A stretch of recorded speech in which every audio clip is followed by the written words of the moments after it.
महापुराण उत्तर पुराण एकोन षष्ठीतम पर्व 59वां पर्व। जिनके दर्पण के समान निर्मल ज्ञान से सारा संसार निर्मल स्पष्ट दिखाई देता है और जिनके सब प्रकार के मलों का अभाव हो चुका है, ऐसे श्री विमलनाथ स्वामी आज हमारे मलों का अभाव करें, हम सबको निर्मल बनाएं। पश्चिम घाट की खंड द्वीप में मेरु पर्वत से पश्चिम की ओर सीता नदी के तट पर रम्य कावती नाम का देश है। उसके महानगर में वह पद्मसेन राजा राज्य करता था, जो कि प्रजा के लिए कल्पवृक्ष के समान इच्छित फल देने वाला था। स्वदेश तथा प्रदेश के विभाव से कहे हुए नीति शास्त्र संबंधी अर्थ का निश्चय करने में उस राजा का चरित्र उदाहरण रूप था, ऐसे शास्त्र के जानकार कहा करते थे। शत्रुओं को नष्ट करने वाले उस राजा के राज्य करते समय अपनी अपनी वृत्ति के अनुसार धन का अर्जन तथा उपभोग करना ही प्रजा का व्यापार रह गया था।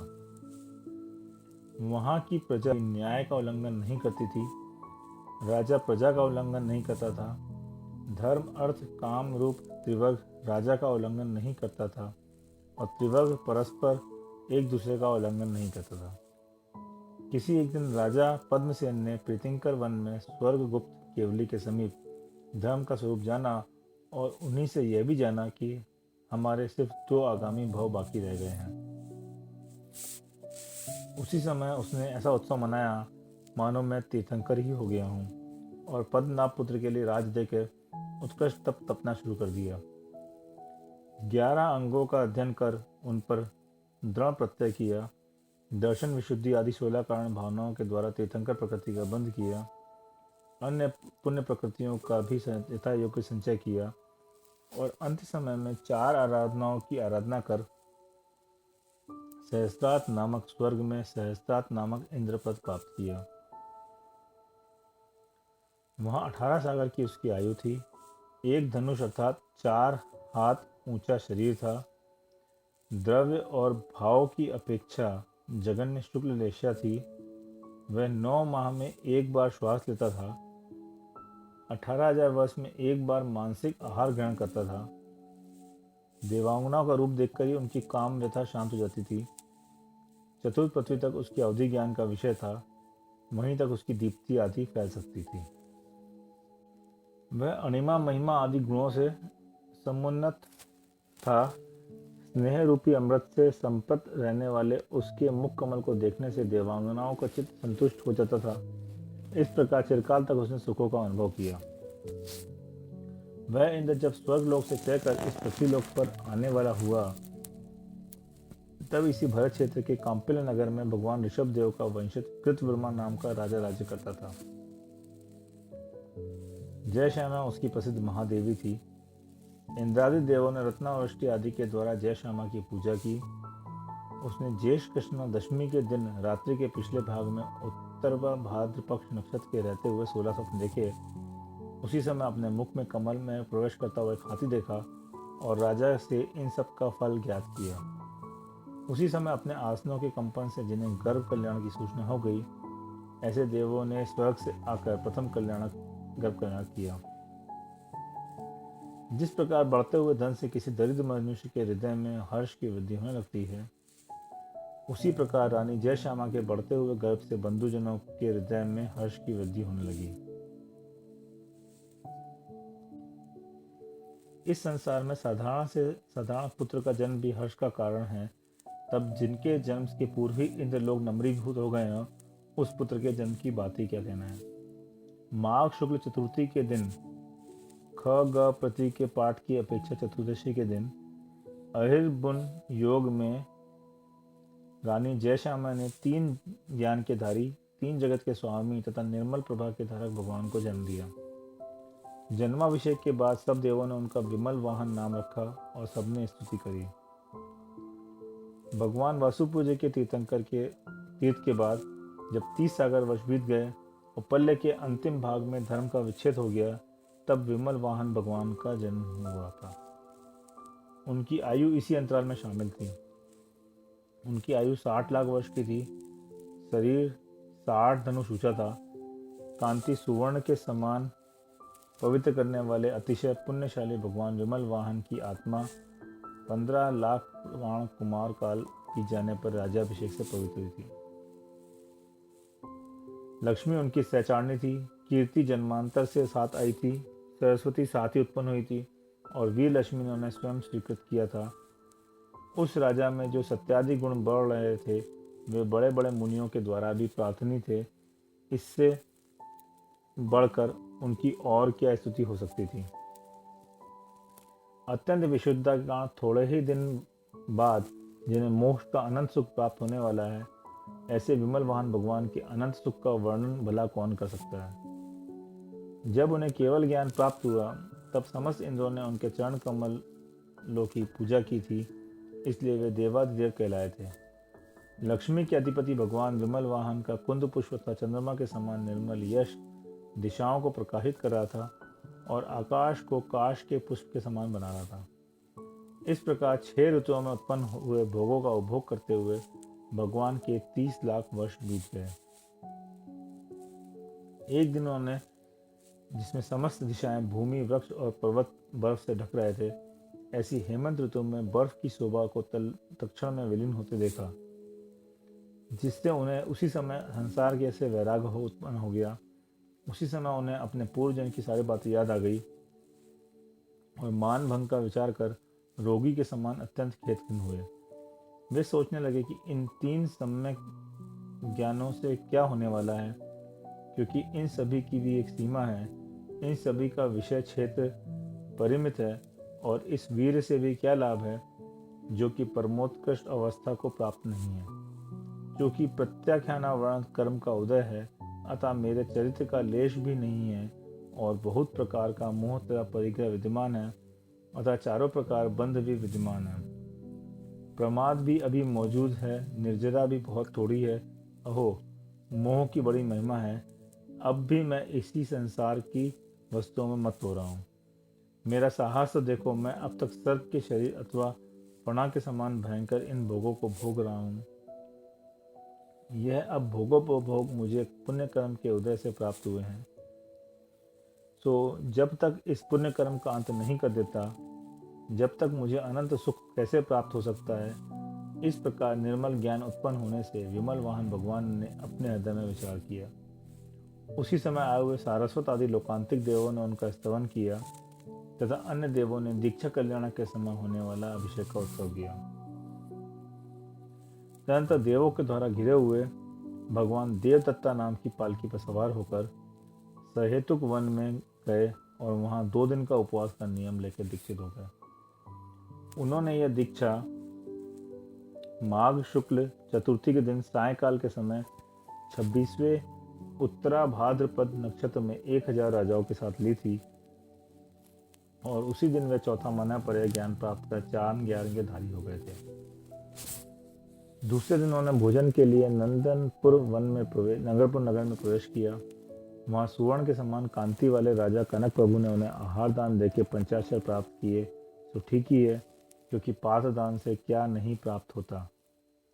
इस प्रकार सामायिक चरित्र धारण करके शुद्ध हृदय से तपस्या करने लगे। जब 3 वर्ष बीत गए तब महामुनि एक दिन अपने दीक्षा वन में 2 दिन के उपवास का नियम ले जामुन के वृक्ष के नीचे ध्यानारूढ़ हुए। फलस्वरूप माघ शुक्ल षष्ठी के दिन सायकाल के समय अतिशय श्रेष्ठ भगवान विमल वाहन ने अपना दीक्षा ग्रहण के नक्षत्र में घातिया कर्मों का विनाश कर केवल ज्ञान प्राप्त कर लिया। अब वे चर अचर समस्त पदार्थों को शीघ्र ही जानने लगे। उसी समय अपने मुकुट तथा मुख झुकाए हुए देवलोग आए। उन्होंने देवदुन्दुभि आदि 8 मुख्य प्रातिहार्यों का वैभव प्रकट किया। उसे पाकर वे गंधकुटी के मध्य में स्थित सिंहासन पर विराजमान हुए। वे भगवान मंदिर आदि 55 ग्रंथों से सदा घिरे रहते थे। 1100 पूज्य पूर्वधारियों से सहित थे। 36,530 शिक्षकों से युक्त थे। 4,803 प्रकार के अवधि ज्ञानियों से वंदित थे। 5,500 केवल ज्ञानी उनके साथ थे। 9,000 विक्रिया रिद्धि के धारी उनके संग की वृद्धि करते थे। 5,500 मना पर्याय ज्ञानी उनके समोषण में थे। वे 3600 वादियों से सहित थे। इस प्रकार 68,000 मुनि उनकी स्तुति करते थे। पद्मा को आदि लेकर 1,03,000 आरिकाएं उनकी पूजा करती थी।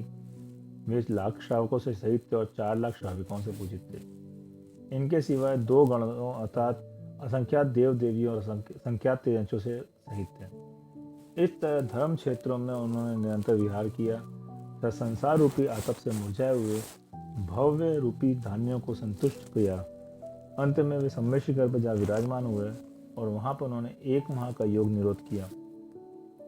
8,600 मुनियों के साथ प्रतिमा योग धारण किया तथा आषाढ़ कृष्ण अष्टमी के दिन उत्तराषाढ़ नक्षत्र में प्रातः काल के समय शीघ्र ही समुद्घात कर सूक्ष्म क्रिया प्रतिपाती नाम का शुक्ल ध्यान धारण किया तथा तत्काल सयोग अवस्था से अयोग अवस्था धारण कर उस प्रकार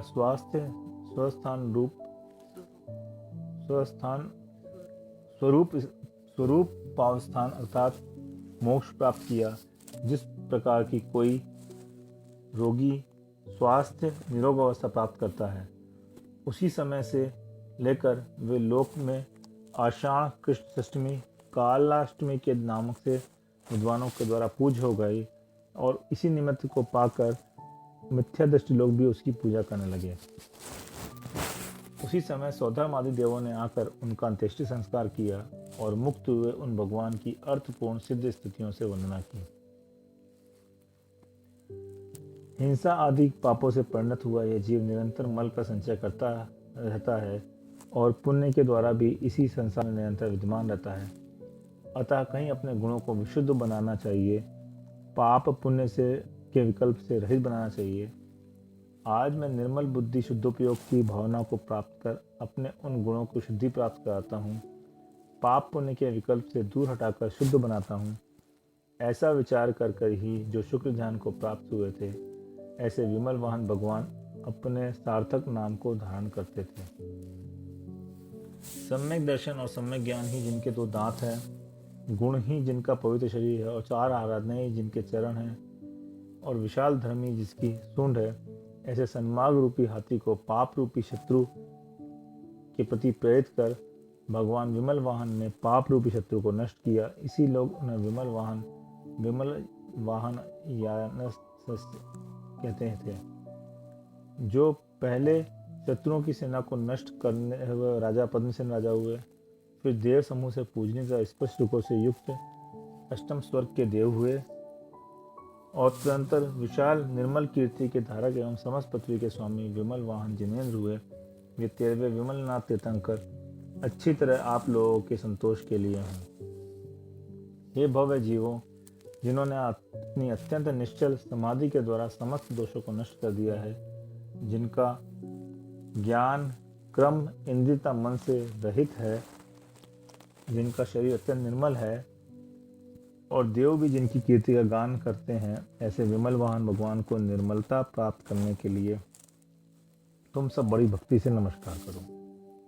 अथांतर श्री विमलनाथ भगवान के तीर्थ में धर्म और स्वयंभू नाम के बलभद्र नारायण हुए, इसलिए अब उनका चरित्र कहा जाता है। इसी भरत क्षेत्र के पश्चिम विदेश क्षेत्र में एक मित्र नंदी नाम का राजा था। उसने अपने उपभोग करने योग्य समस्त पृथ्वी अपने अधीन कर ली थी। प्रजा इसके साथ प्रेम रखती थी, इसलिए यह प्रजा की वृद्धि के लिए था और यह प्रजा की रक्षा करता था, अतः प्रजा इसकी वृद्धि के लिए थी।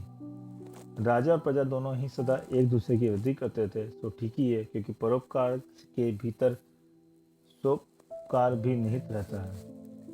उस बुद्धिमान के लिए शत्रु की सेना भी स्वसेना के समान थी और जिसकी बुद्धि चक्र के समान फिरा करती थी, चंचल रहती थी, उसके लिए क्रम का उल्लंघन होने से स्वसेना भी शत्रु के समान ही हो जाती थी। यह राजा समस्त प्रजा को संतुष्ट करके ही स्वयं संतुष्ट होता था, तो ठीक ही है, क्योंकि परोपकार करने वाले मनुष्य के लिए दूसरों को संतुष्ट करने से ही अपना संतोष होता है। किसी एक दिन वह बुद्धिमान सूरत नामक जिनेन्द्र के पास पहुंचा और वहां धर्म का स्वरूप सुन अपने शरीर तथा भोगादि को नश्वर मानने लगा। वह सोचने लगा, बड़े दुख की बात है कि ये संसार के प्राणी परिग्रह के समागम से ही पापों का संचय करते हुए दुखी हो रहे हैं, फिर भी निष्परिग्रह अवस्था को प्राप्त नहीं होते, सब परिग्रह छोड़कर दिगंबर नहीं होते। बड़ा आश्चर्य है कि ये सामने की बात को भी नहीं जानते। इस प्रकार संसार से विरक्त होकर उसने उत्कर्ष संयम धारण कर लिया और अंत समय में संन्यास धारण कर अनुत्तर विमान में 33 सागर की आयु वाला अहमीन्द्र हुआ। वहां से चलकर द्वारावती नगरी के राजा भद्र की रानी सुभद्रा के शुभ स्वप्न देखने के बाद धर्म नाम का पुत्र हुआ। इसी भारतवर्ष के कुणाल देश में एक श्रावस्ती नामक का नगर था। वहां पर भोगों में तल्लीन हुआ सुकेतु नाम का राजा रहता था। अशुभ कर्म के उदय से वह बहुत कामी था तथा धूर्त व्यसन में आसक्त था। यद्यपि हित चाहने वाले मंत्रियों और कुटुंबियों ने उसे बहुत बार रोका, पर उसके बदले उसके प्रेरित हुए के समान वह बार बार जुआ खेलता रहा और कर्मोदय से विपरीत होने पर वह अपना देश, धन, बल और रानी सब कुछ हार गया। क्रोध से उत्पन्न होने वाले मद्य, मांस और शिकार, इन तीनों व्यसन तथा काम से उत्पन्न होने वाले जुआ, चोरी, वैश्य और परिस्थिति सेवन, इन 4 व्यसनों में जुआ खेलने के समान कोई नीच व्यसन नहीं है, ऐसा सब शास्त्राकार कहते हैं। जो सत्य महागुणों में कहा गया है, जुआ खेलने में आसक्त मनुष्य उसे सबसे पहले हारता है। पीछे लज्जा, अभिमान, कुल, सुख, सज्जनता, बंधु वर्ग, धर्म, द्रव्य, क्षेत्र, घर, यश, माता पिता, बाल बच्चे, स्त्रियां, स्वयं अपने आप को हारता है, नष्ट करता है। जुआ खेलने वाला मनुष्य अत्यासक्ति के कारण ना स्नान करता है, न भोजन करता है, न सोता है और इन आवश्यक कार्यों का रोध हो जाने से रोगी हो जाता है। जुआ खेलने से धन प्राप्त होता है सो बात नहीं, वह व्यर्थ ही क्लेश उठाता है, अनेक दोष उत्पन्न करने वाले पाप का संचय करता है, निंद कार्य कर बैठता है, सबका शत्रु बन जाता है, दूसरे लोगों से याचना करने लगता है और धन के लिए नहीं करने योग्य कर्मों में प्रवृत्ति करने लगता है। बंधुजन उसे छोड़ देते हैं, घर से निकाल देते हैं एवं राजा की ओर से उसे अनेक कष्ट प्राप्त होते हैं। इस प्रकार जुआ के दोषों का नामोल्लेख करने के लिए भी कौन समर्थ है। राजा सुकेतु ही इसका सबसे अच्छा दृष्टांत है, क्योंकि वह इस जुआ के द्वारा अपना राज्य भी हरा बैठा था। इसलिए जो मनुष्य अपने दोनों लोगों का भला चाहता है, वह जुआ को दूर से ही छोड़ देवे। इस प्रकार सुकेतु जब अपना सर्वस्व हार चुका, तब शोक से व्याकुल होकर सुदर्शनाचार्य के चरण मूल में गया। वहां उसने जिनागम का उपदेश सुना और संसार से व्यक्त होकर दीक्षा धारण कर ली। यद्यपि उसने दीक्षा धारण कर ली थी, तथापि उसका आशय निर्मल नहीं हुआ था। उसने शोक से अन्न छोड़ दिया तथा अत्यंत कठिन तपस्या किया। इस प्रकार दीर्घ काल तक तपस्या कर उसने आयु के अंतिम समय में निदान किया कि इस तप के द्वारा मेरी कला, गुण, चतुरता और बल प्रकट हो। ऐसा निदान कर वह संसार मरण से मरा और लांतव स्वर्ग में देव हुआ। वहां 14 सागर तक स्वर्गीय सुख का उपभोग करता रहा। वहां से चलकर इसी भरत क्षेत्र की द्वारावती नगरी के भद्र राजा की पृथ्वी नाम रानी के स्वयंभू नाम का पुत्र हुआ। यह पुत्र राजा को पुत्रों में सबसे अधिक प्यारा था। धर्म बलभद्र था और स्वयंभू नारायण था। दोनों में ही परस्पर अधिक प्रीति थी और दोनों ही चिरकाल तक राजलक्ष्मी का उपभोग करते रहे। सुकेतु की पर्याय में जिस बलवान राजा ने जुआ में सुकेतु का राज्य छीन लिया था, वह मरकर रत्नपुर नगर में राजा मधु हुआ था। पूर्व जन्म में बैर का संस्कार होने से राजा स्वयंभू मधु का नाम सुनने मात्र से कुपित हो जाता था। इसी समय राजा ने राजा मधु के लिए भेंट भेजी थी। राजा स्वयंभू ने दोनों के दूतों को मारकर तिरस्कार के साथ वह भेंट स्वयं छीन ली थी। आचार्य कहते हैं कि प्रेम और द्वेष से उत्पन्न हुआ संस्कार स्थिर हो जाता है, इसलिए आत्मज्ञानी मनुष्य को कहीं किसी के साथ द्वेष नहीं करना चाहिए। जब मधु ने नारद से दूत के मरने का समाचार सुना, तो वह क्रोधित होकर युद्ध करने के लिए बलभद्र और नारायण के सम्मुख चला। इधर युद्ध करने में चतुर तथा कुपित बलभद्र और नारायण युद्ध के लिए पहले से ही तैयार बैठे थे। अतः यमराज और अग्नि की समानता रखने वाले ये दोनों राजा मधु को मारने के लिए सहसा उसके पास पहुंचे। दोनों शूर की सेनाओं में परस्पर संहार करने वाले तथा कायर मनुष्यों को भय उत्पन्न करने वाले चिरकाल तक घमासान युद्ध हुआ। अंत में राजा मधु ने कुपित होकर स्वयंभू को मारने के उद्देश्य से शीघ्र ही जलता हुआ चक्र घुमाकर फेंका। वह चक्र शीघ्रता के साथ जाकर प्रदक्षिणा देकर स्वयंभू की दाहिनी भुजा के अग्रभाग पर ठहर गया। उस समय वह ऐसा जान पड़ता था मानो आकाश से उतरकर सूर्य का बिंब ही नीचे आ गया हो।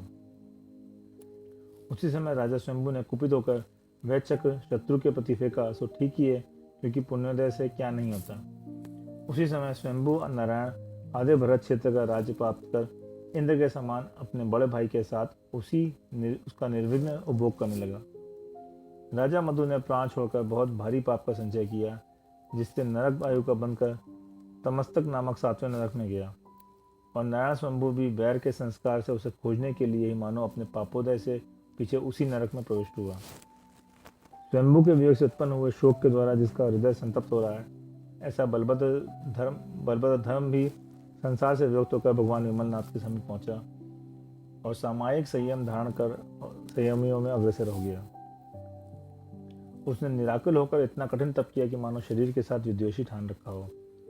उस समय बलभद्र ठीक सूर्य के समान जान पड़ते थे, क्योंकि जिस प्रकार सूर्य सत्व तथा गोलाकार होता है, उसी प्रकार बलभद्र भी सत्व सदाचार से युक्त थे। जिस प्रकार सूर्य तेज की मूर्ति स्वरूप होता है, उसी प्रकार बलभद्र भी तेज की मूर्ति स्वरूप थे। और जिस प्रकार सूर्य उदित होते ही अंधकार को नष्ट करता है, उसी प्रकार बलभद्र ने मुनि होते ही अंतरंग के अंधकार को नष्ट कर दिया था। जिस प्रकार सूर्य निर्मल होता है, उसी प्रकार बलभद्र भी कर्ममल के नष्ट हो जाने से निर्मल थे। और जिस प्रकार सूर्य बिना किसी रुकावट के ऊपर आकाश में गमन करता है, उसी प्रकार बलभद्र भी बिना किसी रुकावट के ऊपर 3 लोक के अग्रभाग पर जा विराजमान हुए। देखो, मोह के वश किए हुए जुआ से मूर्ख स्वयंभू और राजा मधु पाप का संचय कर दुखदायी नरक में पहुंचे तो ठीक ही है, क्योंकि धर्म अर्थ काम इन 3 का यदि कुमार वृत्ति से सेवन किया जाए तो यह तीनों ही दुख परंपरा के कारण हो जाते हैं। कोई उत्तम तपस्या करे और क्रोधादि के वशीभूतों का निदान बंद कर ले तो उसका वह निदान बंद अतिशय पाप से उत्पन्न दुख का कारण हो जाता है। देखो, सुकृति यदि मोक्ष मार्ग का पथिक था तो भी निदान बंद के कारण कुगति को प्राप्त हुआ था। दुष्ट मनुष्य की संगति के समान निदान बंद दूर से ही छोड़ने योग्य है। धर्म पहले अपनी कांति से सूर्य को जीतने वाला मित्र निजाम का राजा हुआ, फिर महाव्रत सम्मति से संपन्न होकर अनुत्तर विमान का स्वामी हुआ। वहां से चढ़कर पृथ्वी पर द्वारावती नगरी में सुधम बलभद्र हुआ और तदंतर आत्मस्वरूप को सिद्ध कर मोक्ष पद को प्राप्त हुआ। स्वयंभू पहले कुणाल देश का मुख्य राजा सुकेतु हुआ, फिर तपस्या कर सुख के स्थान स्वरूप लांता देव में स्वर्ग हुआ, फिर राजा मधु को नष्ट करने के लिए यमराज के समान चक्रवर्ती नारायण हुआ और तदंतर पापोदय से नीचे सातवीं पृथ्वी में गया। अथांतर इन्हीं विमल वाहन तीर्थंकर के तीर्थ में अत्यंत उत्पन्न स्थिर और देवों के द्वारा सेवनीय मेरु और मंदर नाम के 2 गणधर हुए, इसलिए अब उनका चरित्र कहते हैं। जम्बूद्वीप के पश्चिम विदेश क्षेत्र में सितुता नदी के उत्तर तट पर एक गंधमाल नाम का देश है। उसके वीत शोक नगर में वैजयंत नाम का राज करता था। उसकी सर्वश्री नाम की रानी थी और उन दोनों के संजयंत एवं जयंत नाम के 2 पुत्र थे। ये दोनों ही पुत्र राजपुत्रों के गुणों से सहित थे। किसी दूसरे दिन अशोक वन में स्वयंभू नामक तीर्थंकर पधारे। उनके समीप जाकर दोनों भाइयों ने धर्म का स्वरूप सुना और दोनों ही भोगों से विरक्त हो गए। उन्होंने संजयंत के पुत्र वैजयंत के लिए, जो अतिशय बुद्धिमान था, राज्य दे के पिता के साथ संयम धारण कर लिया। संयम के 7वें स्थान अर्थात 12वें गुण स्थान में समस्त कषायों को क्षय कर जिन्होंने समरसपना पूर्ण वितरागता प्राप्त कर ली है, ऐसे वैजयंत मुनि जिनराज अवस्था को प्राप्त हुए।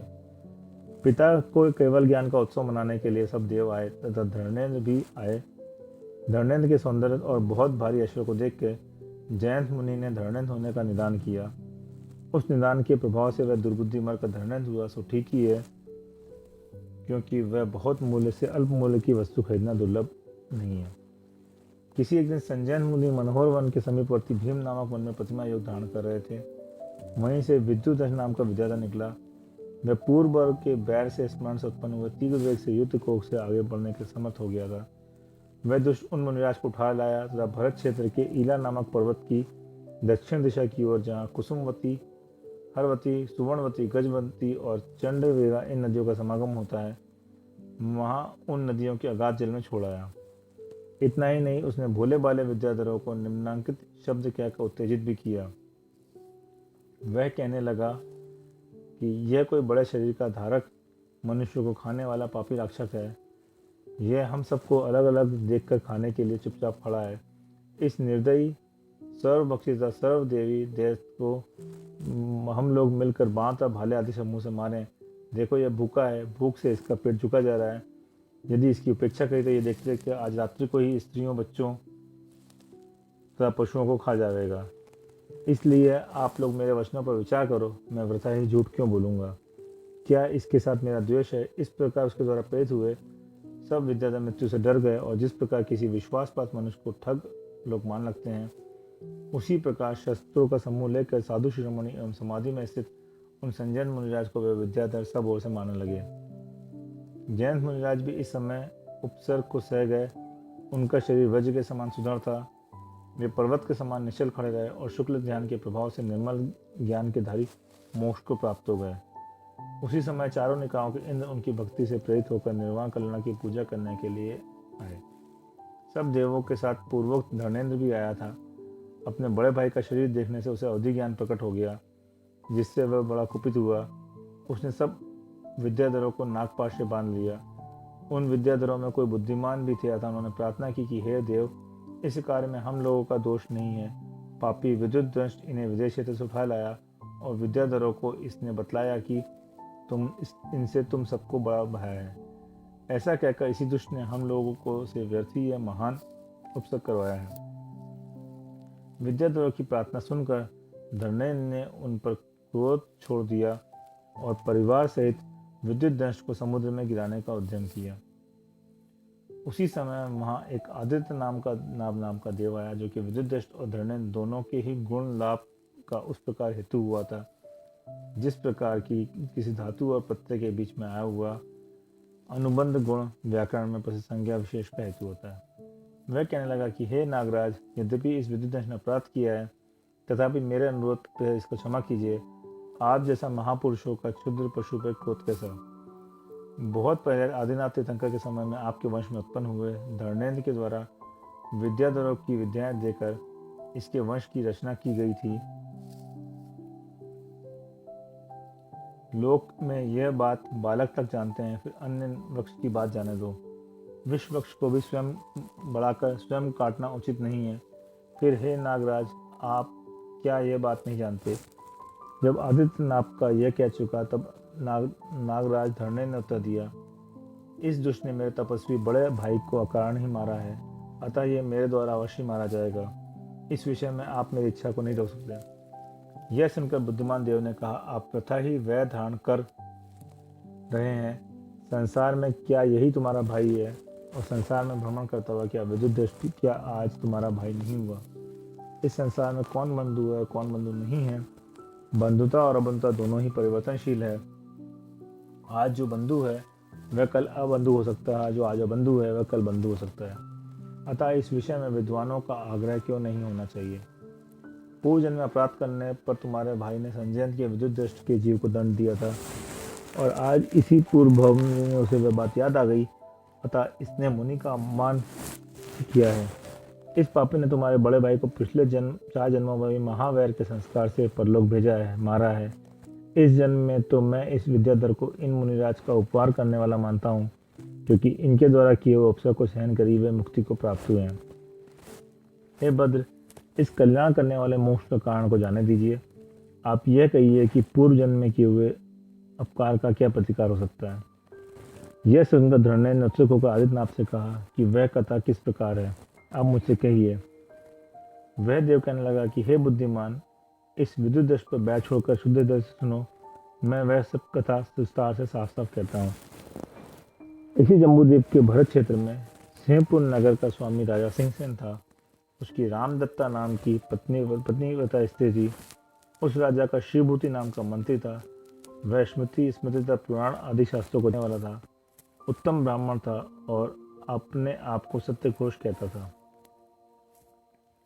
उसी देश के पद्मखंडपुर नगर में सुदत्त नाम का सेठ रहता था। उसकी सुमित्रा स्त्री से मद मित्र नाम का पुत्र हुआ था। उसने पुण्योदय से रत्नद्वीप में जाके बहुत से रत्न कमाए थे। उन्हें लेकर वह सिंहपुर नगर आया और वहीं स्थायी रूप से रहने की इच्छा करने लगा। उसने शिवभंती मंत्री से मिलकर यह बात कही और उनकी संपत्ति में अपने रत्न उनके हाथ में रखकर अपने भाई बंधुओं को लेने के लिए वह पद्मखंड नगर में चला गया। जब वह वापस आया तो उसने सत्यघोष से अपने रत्न मांगे। किंतु रत्नों के मुंह में पड़कर सत्यघोष बदल गया और कहने लगा कि मैं कुछ नहीं जानता। तब भद्रमित्र ने समुद्रगर्भ में रोना चिल्लाना शुरू किया और सत्यघोष ने भी अपनी प्रामाणिकता बनाए रखने के लिए लोगों को यह बतलाया कि पापी चोरों ने इसका सब धन लूट लिया है और इसी शोक से इसका चित्त व्याकुल हो गया है और उसी दशा में यह सब बक रहा है।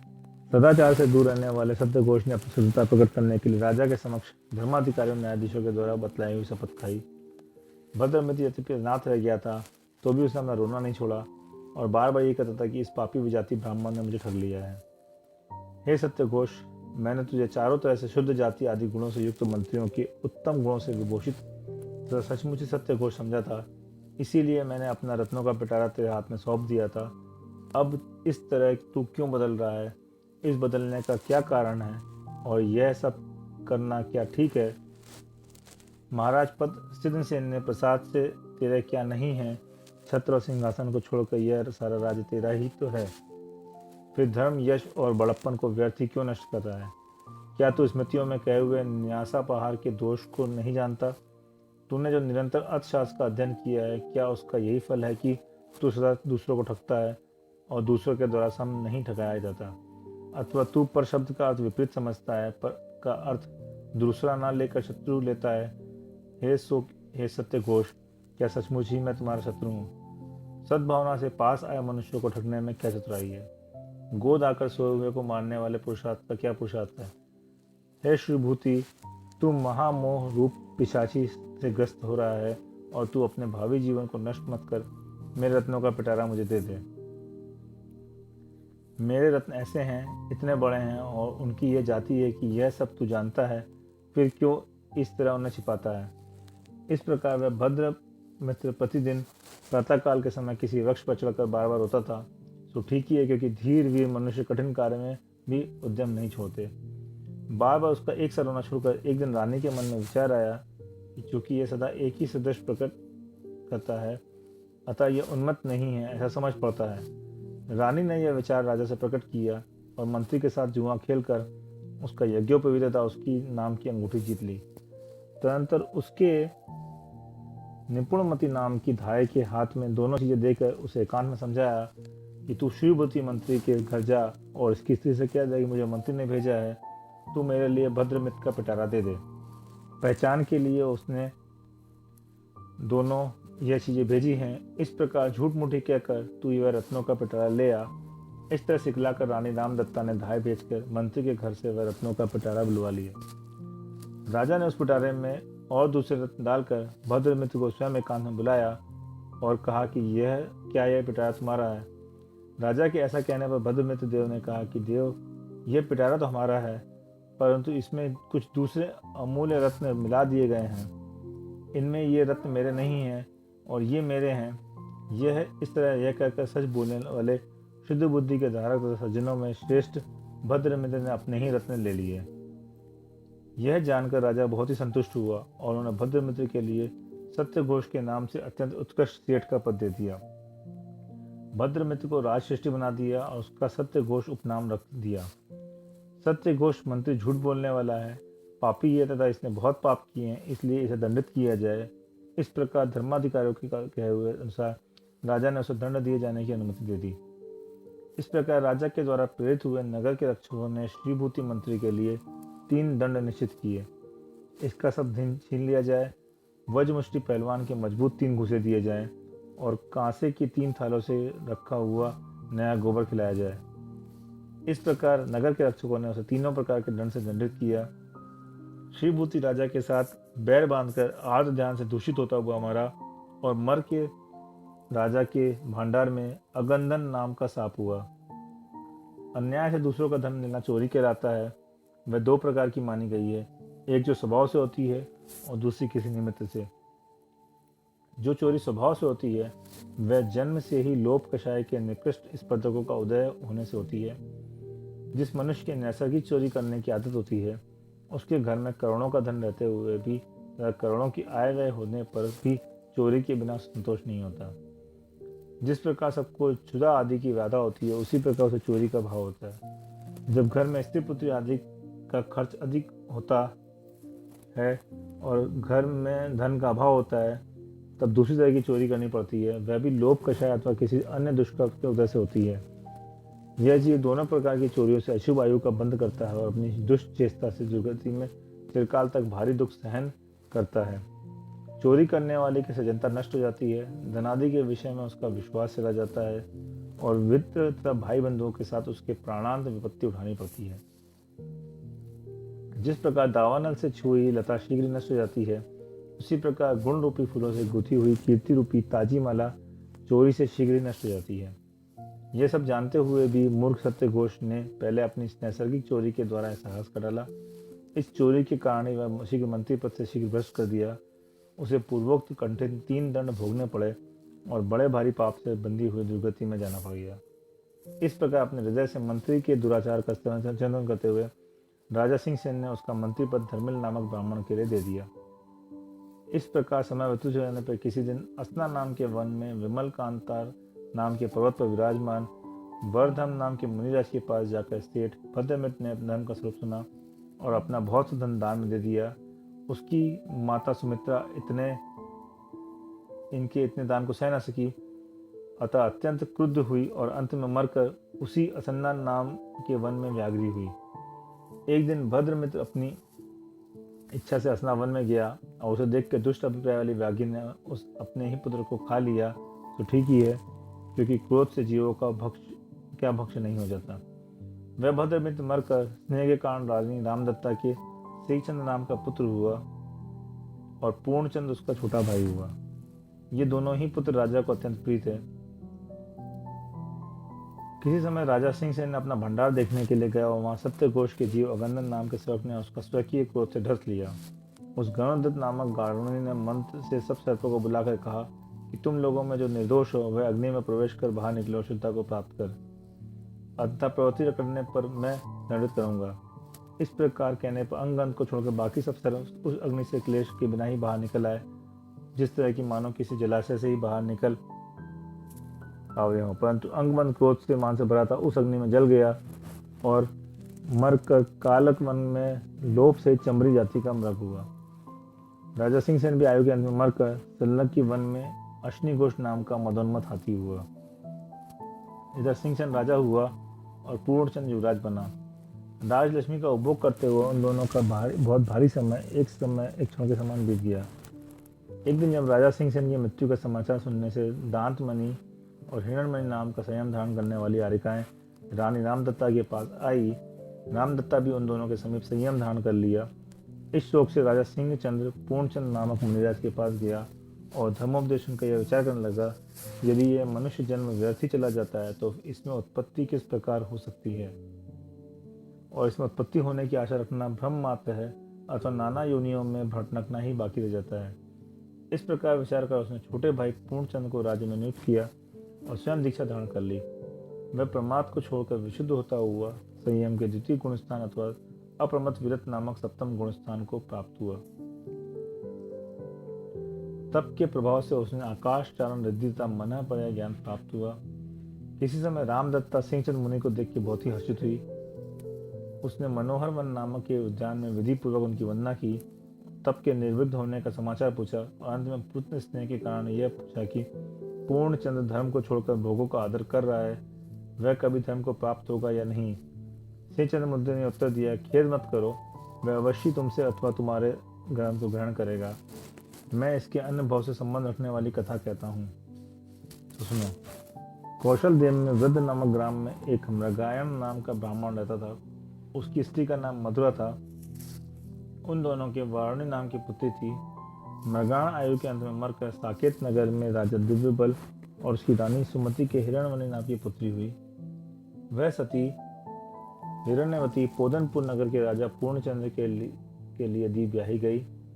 मृगायण ब्राह्मण की स्त्री मधुरा भी मरकर उन दोनों पूर्णचंद्र और हिरणवती के तू रामदत्ता नाम की पुत्री हुई थी। सेठ बद्र में तेरे स्नेह से शेषचंद्र नाम का पुत्र हुआ था और वारुणी जीव का जीव यह पूर्णचंद्र हुआ है।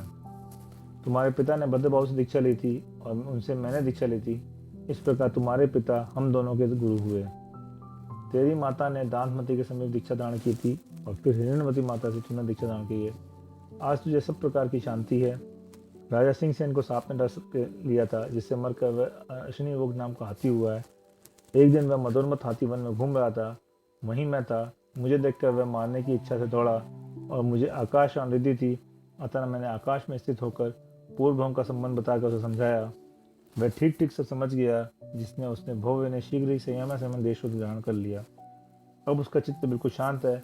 वह सदा विरक्त रहता है, शरीर आदि की निसारता का विचार करता रहता है, लगातार एक एक माह के उपवास कर सूखे पत्तों का पालना करता है। इस प्रकार महान धैर्य का धारण कर वह हाथी चिरकाल तक कठिन तपस्या कर अत्यंत दुर्बल हो गया। एक दिन वह यूप केसरणी नाम की नदी के किनारे पानी पीने के लिए घुसा। उसे देखकर शिवभूति सत्यघोष के जीव ने, जो मरकर चमरी मृग और बाद में कुक्कुट सर्प हुआ था, उस हाथी के मस्तक पर चढ़कर उसे डस लिया। उसके विष से हाथी मर गया। वह चूंकि समाधि मान से मरा था, अतः सहस्ता स्वर्ग के रविप्रिय नाम के विमान में श्रीधर नामक का देव हुआ। धर्मिल ब्राह्मण, जिसे कि राजा सेंद्र सेन ने शिवभूति के बदला मंत्री बनाया था, आयु के अंत में मरकर उसी वन में वानर हुआ था। उस वानर की पूर्वोक्त हाथी के साथ मित्रता थी, अतः उसने उस कुक्कुट सर्प को मार दिया, जिससे वह मरकर तीसरे नरक में उत्पन्न हुआ। इधर शंगालवन नामक के व्याध ने उस हाथी के दोनों दांत तोड़े और अत्यंत चमकीले मोती निकाले तथा धनमित्र नामक सेठ के लिए दिए। राजश्रेष्ठी धनमित्र ने दोनों दांत का मोती राजा पूर्णचंद के लिए दिए। राजा पूर्णचंद ने उन दोनों दांतों से अपने पलंग के 4 पाए बनवाए और मोतियों के हार से बनवा कर पहना। वह मनुष्य सर्वथा बुद्धि रहित नहीं है अथवा संसार के अभाव का विचार नहीं करता है, तो संसार के ऐसे स्वभाव का विचार करने वाला कौन मनुष्य है जो विषय भोगों में प्रीति पाने वाला हो। इस तरह सेचन मुनि के समझाने पर रामदत्ता को बोध हुआ। वह पुत्र के स्नेह से राजा पूर्णचंद के पास गई, उसे यह सब बातें कहकर समझाया। पूर्णचंद ने धर्म के तत्व को समझा और चिरकाल तक राज्य का पालन किया। रामदत्ता ने पुत्र के स्नेह से निदान किया और आयु के अंत में मरकर महाशुक्ल स्वर्ग के भास्कर नामक विमान में देव प्राप्त किया, तथा पूर्णचंद भी उसी स्वर्ग के वैडूर्य नामक विमान में वैडूर्य नाम का देव हुआ। निर्मल ज्ञान के धारक सिंहचंद मुनि ने भी जो अच्छी तरह से समाधि मान कर 9वें ग्रह के प्रीतिंकर विमान में अहमद हुए। रामदत्ता का जीव महाशुक्र स्वर्ग से चढ़कर इसी दक्षिण श्रेणी में धरती तिलक नामक नगरी में स्वामी अतिवेग विद्याधर के श्रीधरा नाम की पुत्री हुई। वहाँ इसकी माता का नाम सुलक्षणा था। यह श्रीधरा पुत्री अलका नगरी के अधिपति दर्शन नामक विद्याधर के राजा के लिए दी गई। पूर्णचंद्र का जीव जो महाशुक्र स्वर्ग के वैडूर्य विमान में विदाई हुआ था, वहाँ से चढ़कर इसी श्रीधरा के सहोदरा यशोधरा नाम की कन्या हुई, जो कि पुष्करपुर राजा नगर के राजा सूर्यावत के दी गई थी। राजा सिंह सेन अथवा अश्निघोष हाथी का जीव श्रीधर देव उन दोनों सूर्यावत और यशोधरा के रश्मिवेग नामक पुत्र हुआ। किसी समय मुनिचंद्र नामक मुनि ने से धर्मोपदेशन कर राजा सूर्यावत तप के लिए गए थे और श्रीधरता यशोधरा ने गुणवती आरिका के पास जाकर दीक्षा धारण कर ली। किसी समय रश्मिवेग सिद्धकूट पर विद्यमान जिन मंदिर के दर्शन के लिए गया था, वहां उसने चाण नीतिधारी हरिचंद नामक मुनिराज के दर्शन कर उस धर्म का स्वरूप सुना। उन्हीं से सम्यक दर्शन और सम्यक ज्ञान प्राप्त कर मुनि हो गया तथा शीघ्र ही आकाश और निधि प्राप्त कर ली। किसी दिन रश्मिवेग मुनि कांचन नाम की मुद्रा गुहा में विराजमान थे। उन्हें देख के श्रीधर और यशोधरा आरिका उन्हें नमस्कार वहीं बैठ गई। इधर सत्यघोष का जीव जो तीसरे नरक में नारकी हुआ था, वहां से निकलकर पाप के उदय से चिरकाल तक संसार में भ्रमण करता रहा और अंत में उसी वन में महान अजगर हुआ। उस श्रीधर और यशोधरा आरिकाओं को सूर्य के समान दीप्ति वाले उस रश्मिवेग मुनिराज को देखकर उस अजगर ने क्रोध से साथ एक साथ ही निगल लिया। समाधि मानकर आरिकाएं तो कापिश नामक स्वर्ग के रुचिगुण देव हुई और मुनि उसी स्वर्ग में अर्कपम नामक विमान में देव उत्पन्न हुए। वह अजगर भी पाप के उदय से पंखपपा नामक चतुर्भुज में पहुंचा। सिंहचंद्र का जीव स्वर्ग से चढ़कर इसी जम्बूद्वीप के चक्रपुर नगर के स्वामी राजा अपराजित और उनकी सुंदरी नामक रानी के चक्र नाम का पुत्र हुआ। उसके कुछ समय बाद रश्मिवेग का जीव भी स्वर्ग से च्युत होकर इसी अपराजित राजा की दूसरी रानी चित्रमाला के वज्रायुध नाम का पुत्र हुआ। श्रीधरा आरिका स्वर्ग से चढ़कर धरणी तिलक नगर के स्वामी अतिवेग राजा की प्रिय कारिणी रानी ने के समस्त लक्षणों से संपूर्ण रत्नमाला नाम की अत्यंत प्रसिद्ध पुत्री हुई। यह रत्नमाला आगे चलकर वज्रायुध के आनंद को बढ़ाने वाली उसकी प्राणप्रिया हुई और यशोधरा आर्यिका स्वर्ग से चढ़कर इन दोनों वज्रायुध और रत्नमाला की रत्नायुध नाम का पुत्र हुई। इस प्रकार से सब यहाँ प्रतिदिन अपने अपने पूर्व पुण्य का फल प्राप्त करने लगे। किसी दिन धीर बुद्धि के राजा अपराजित ने पिही त्रासरव मुनि से धर्मोपदेश सुना और चक्रायुध के लिए राज देकर दीक्षा ली। कुछ समय बाद राजा चक्रायुध भी वज्रायुध पर राज्य का भार रखकर अपने पिता के पास दीक्षित हो गए और उसी जन्म में मोक्ष चले गए। अब वज्रायुध ने भी राज्य का भार रत्नायुध के लिए सौंपकर चक्रायुध के समीप दीक्षा ले ली। सो ठीक ही है, क्योंकि सत्व गुण के धारक क्या नहीं करते। रत्नायुध भोगों में आसक्त था, अतः धर्म की कथा छोड़कर बड़ी लंपटता के साथ वह चिरकाल तक राज्य के सुख भोगता रहा। किसी समय मनोहर नाम के महोद्यान में वज्रदंत महामुनि लोकानुयोग का वर्णन कर रहे थे। उसे सुनकर बड़ी बुद्धि वाले राजा के मेघविजय नामक हाथी को अपने पूर्व भाव का स्मरण हो गया, जिससे उसने योग धारण कर लिया, मांस आदि ग्रास लेना छोड़ दिया और संसार की दुखमय स्थिति का विचार करने लगा। यह देख के राजा घबरा गया। उसने बड़े बड़े मंत्रवादियों को तथा वैद्यों को बुलाकर स्वयं ही बड़े आदर से पूछा कि इस हाथी को क्या विकार हो गया। इसके बाद उन्होंने जब वात पित्त और कफ से उत्पन्न हुआ कोई विकार नहीं देखा, तब अनुमान से विचार कर कहा कि धर्म श्रवण करने से इसे जाति स्मरण हो गया है, इसलिए उन्होंने किसी अच्छे बर्तन में बना तथा घृत आदि से मिला हुआ शुद्ध आहार उसके सामने रखा, जिसे उस गजराज ने खा लिया। यह देखकर राजा को बड़ा ही आश्चर्य प्राप्त हुआ। वह वज्रदंत नामक अवधिज्ञान मुनिराज के पास गया और सब समाचार कहकर उसने इसका कारण पूछा। मुनिराज ने कहा कि हे राजन, मैं सब कारण कहता हूँ तो सुन। इसी भरत क्षेत्र में छत्रपुर नगर का राजा प्रीतिभद्र था। उसकी सुंदरी नाम की रानी से प्रीतंकर नाम का पुत्र हुआ था। राजा के चित्रमती नामक मंत्री था और लक्ष्मी के समान उसकी कमला नाम की स्त्री थी। कमला के विचित्रमती नाम का पुत्र हुआ था।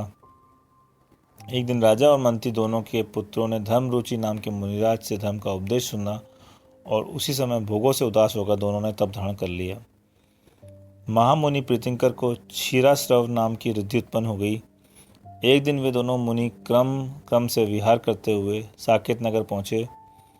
उनमें से मंत्री पुत्र विचित्रमती मुनि उपवास का नियम लेकर नगर से बाहर रह गए और राजपुत्र प्रीतिंकर मुनि चर्या के लिए नगर में गए। अपने घर के समीप जाता हुआ देखकर बुद्धिशरण नाम की वैश्य ने उन्हें बड़ी विनय के साथ प्रणाम किया और मेरा कुल दान देने के लिए योग्य नहीं है, इसलिए बड़े शोक से अपनी निंदा करती हुई उस मुनिराज से पूछा, हे मुने, आप ये बताइए कि प्राणियों को उत्तम कुल तथा रूप आदि की प्राप्ति किस कारण से होती है? मध्य आदि के त्याग से होती है। ऐसा कहकर मुनि नगर से वापस लौट आए। दूसरे विचित्रमती मुनि ने उनसे आदर के साथ पूछा, आप नगर में बहुत देर तक कैसे ठहरे?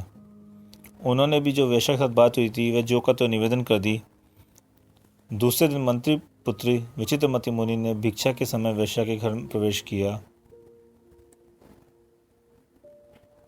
वेश्या मुनि को देखकर एकदम उठी और नमस्कार कर पहले के समान बड़े आदर से धर्म का स्वभाव पूछने लगी, परंतु दुर्बुद्धि विचित्रमती मुनि ने उसके साथ काम और राग संबंधी कथा ही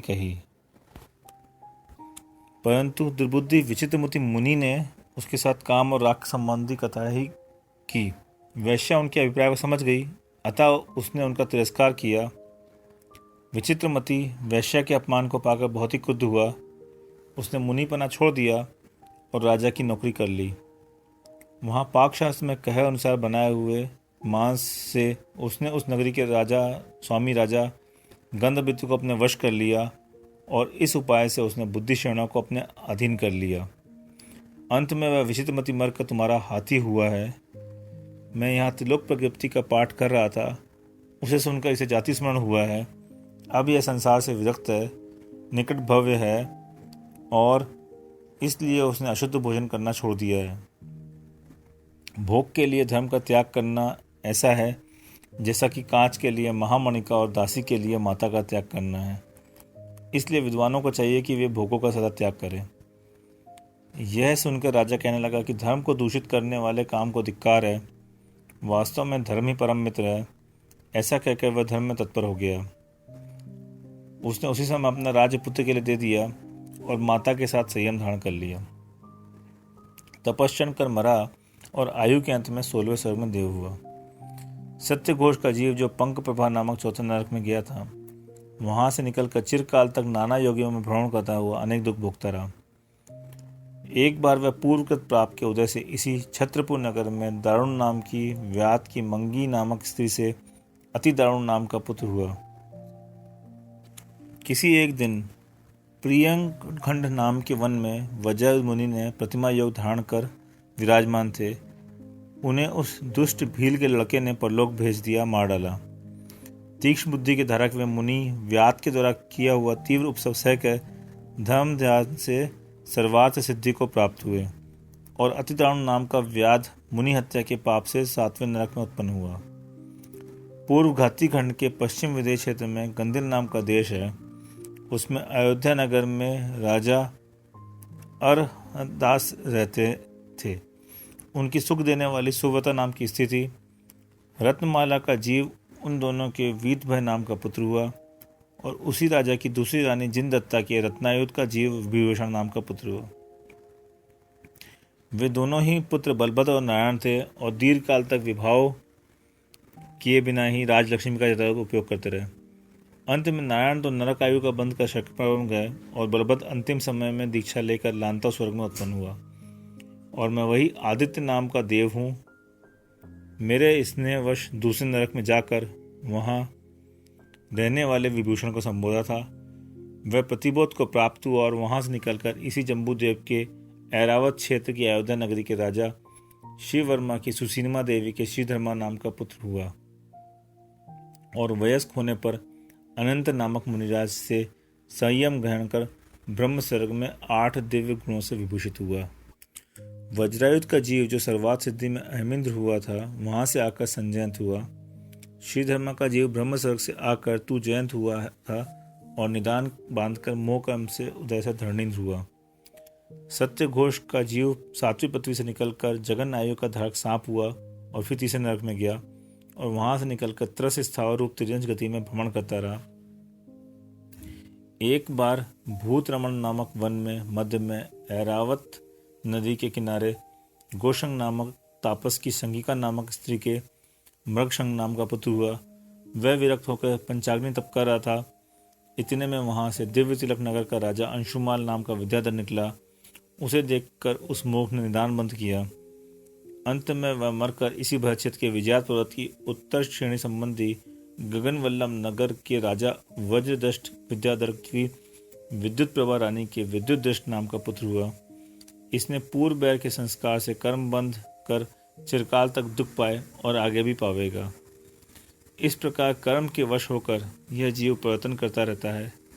पिता पित्र हो जाता है, पुत्र माता हो जाती है, माता भाई हो जाती है, भाई बहन हो जाता है, बहन नाती हो जाती है। सो ठीक ही है, क्योंकि इस संसार में बंधुजनों के संबंधता की स्थिरता ही क्या है। इस संसार में किसने किसका अपकार नहीं किया है और किसने किसका उपकार नहीं किया है।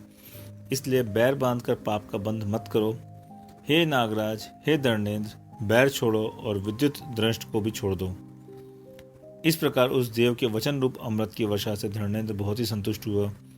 वह कहने लगा कि हे देव, तुम्हारे प्रसाद से आज मैं समीचीन धर्म का सिद्धांत करता हूँ, परंतु इस विद्युत दृष्ट ने जो यह पाप का आचरण किया है वह विद्या के बल से ही किया है।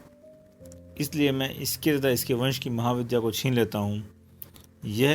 उसके वचन सुनकर देव धर्मेंद्र ने फिर से कहने लगा कि आपको स्वयं नहीं तो मेरे अनुरोध से ऐसा नहीं करना चाहिए। धर्मेंद्र ने भी उस देव के वचन सुनकर कहा कि यदि ऐसा है तो इसके वंश के पुरुषों को महाविद्या सिद्ध नहीं होगी, परंतु इस वंश की स्त्रियां संजय स्वामी के शरीर महाविद्याओं को सिद्ध कर सकती है। यदि इन अपराधियों को इतना भी दंड नहीं दिया जाएगा तो दुष्ट अहंकार से खोटी चेष्टा करने लगेंगे तथा आगे होने वाले मुनियों पर भी ऐसा उपद्रव करेंगे।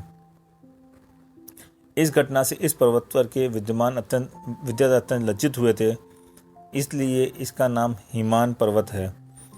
ऐसा कहकर उसने उस पर्वत पर अपने भाई संजय मुनि की प्रतिमा बनवाई। धर्म और न्याय के अनुसार कहे हुए शांत वचनों से विद्युत दंश को कालुष्य रहित किया और उस देव की पूजा कर अपने स्थान पर चला गया। वह देव अपनी आयु के अंत में उत्तर मथुरा नगरी के अनंतवीर राजा और मेरुमालिनी नाम की रानी के मेरु नाम का पुत्र हुआ तथा धर्मेंद्र भी उसी राजा की अमितवती रानी के मंदर नाम का पुत्र हुआ।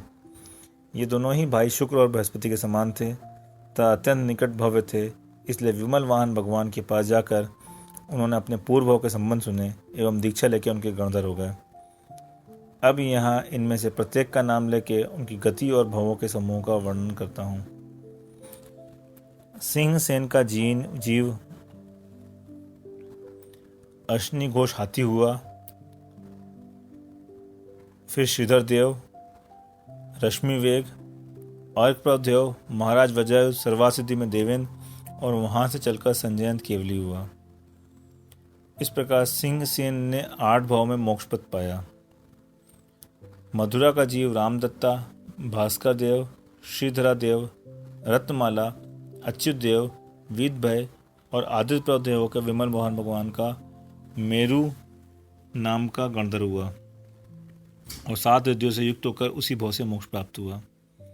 वारुणी का जीव पूर्णचंद, वैडूर्य देव, यशोधरा, कापिश स्वर्ग में बहुत भारी रिद्धियों का धारण करने वाला रोचक प्रभ नाम का देव, रतायुध देव, विभीषण पाप के कारण दूसरे नरक का नारकी, श्रीधर्मा ब्रह्म स्वर्ग का देव, जयंत, धर्मेंद्र और विमलनाथ का मंदर नाम का गणधर हुआ और 4 ज्ञान का धारी होकर संसार से पार हुआ। श्रीभूति कोष मंत्री का जीव सर्प, चमर, कुरकुट सर्प, तीसरे नगर का दुखी, नारकी, अजगर, चौथे नरक का नारकी, त्रस और स्थारों से बहुत भय अति दारुण, 7वें नरक का नारकी, सर्प, नारकी अनेक योनियों में भ्रमण कर मृक्षंग और फिर मरकर पापी विद्युत दृष्ट विद्याधर हुआ और पीछे से बैर रहित प्रसन्न भी हो गया था। भद्रमित सेठ का जीव सिंहचंद्र, प्रीतिंकर देव और चक्रायुध का भाव धारण कर 8 कर्मों से नष्ट करता हुआ निर्वाण को प्राप्त हुआ। इस प्रकार कहे हुए तीनों ही जीव अपने अपने कर्मोदय से वश चिरकाल तक उच्च नीच स्थान पाकर कहीं तो सुख का अनुभव करते रहे और कहीं बिना मांगे हुए तीव्र दुख भोगते रहे, परंतु अंत में ही तीनों ही निष्पाप होकर परम पद को प्राप्त हुए। जिन महानुभावों ने हृदय में समता रस के विद्यमान रहने से दुष्ट विद्याधर के द्वारा किए हुए भयंकर उपसर्ग को यह किसी विरले ही भगवान को प्राप्त होता है, इस प्रकार विचार कर बहुत अच्छा माना और अत्यंत निर्मल शुक्ल ज्ञान को धारण कर शुद्धता प्राप्त की, वे कर्म मल रहित संजयन स्वामी तुम सबकी रक्षा करें। जिन्होंने सूर्य और चंद्रमा को जीतकर उत्कृष्ट तेज प्राप्त किया है, जो मुनियों के समूह के स्वामी हैं तथा नयों के से परिपूर्ण जैनागम के नायक हैं, ऐसे मेरु और मंदर नाम के गणधर सदा आप लोगों से पूजित रहें, आप लोग सदा उनकी पूजा करते रहें। इस प्रकार आर्ष नाम से प्रसिद्ध भगवत गुरु भद्राचार्य प्रणीत त्रिपष्टि लक्षण महापुराण के संग्रह में विमलनाथ तीर्थंकर, धर्म, स्वयंभू, मधु, संजयंत, मेरु और मंदर गणधर का वर्णन करने वाला 59वां पर्व समाप्त हुआ।